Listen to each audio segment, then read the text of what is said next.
ನನಗೆ ಫೋನ್ ಮಾಡ್ತಾರೆ, ನಮ್ಮ ಶಾಲೆಗೆ ವಿಸಿಟ್ ಬಂದು ಭೇಟಿ ಕೊಟ್ಟು ಮಕ್ಕಳನ್ನು ಮಾತಾಡಿಸ್ತಾರೆ.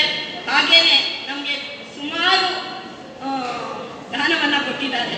ಆ 3 ಲಕ್ಷದ ಜೊತೆಗೆ ಹಿಂದಿನ ವರ್ಷ ಮತ್ತೆ ಅವರು 8 ಲಕ್ಷ ಕೊಟ್ಟರು. ಒಟ್ಟು 11 ಲಕ್ಷ ಡೆಪಾಸಿಟ್ ಇದೆ. ಅದರಲ್ಲಿ ಬರ್ತಕ್ಕಂಥ ಬಡ್ಡಿಯಲ್ಲಿ ನಾವು ಪ್ರತಿ ವರ್ಷ ಜೂನ್ನಲ್ಲಿ ಹೊಸದಾಗಿ ಮಕ್ಕಳು ಬಂದಿರ್ತಾರೆ, ಅವ್ರಿಗೆ ಯೂನಿಫಾರ್ಮ್ ಕೊಡ್ತೀವಿ, ಬುಕ್ಸ್ ಕೊಡ್ತೀವಿ.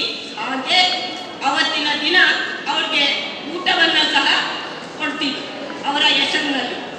ಅದಾದಮೇಲೆ ಅವರು ಮತ್ತೆ ನಮಗೆ ಕುಡಿಯೋ ನೀರಿನ ವ್ಯವಸ್ಥೆ ಮಾಡಿಕೊಟ್ಟಿದ್ರು, ಪ್ಯೂರಿಫೈಯರು.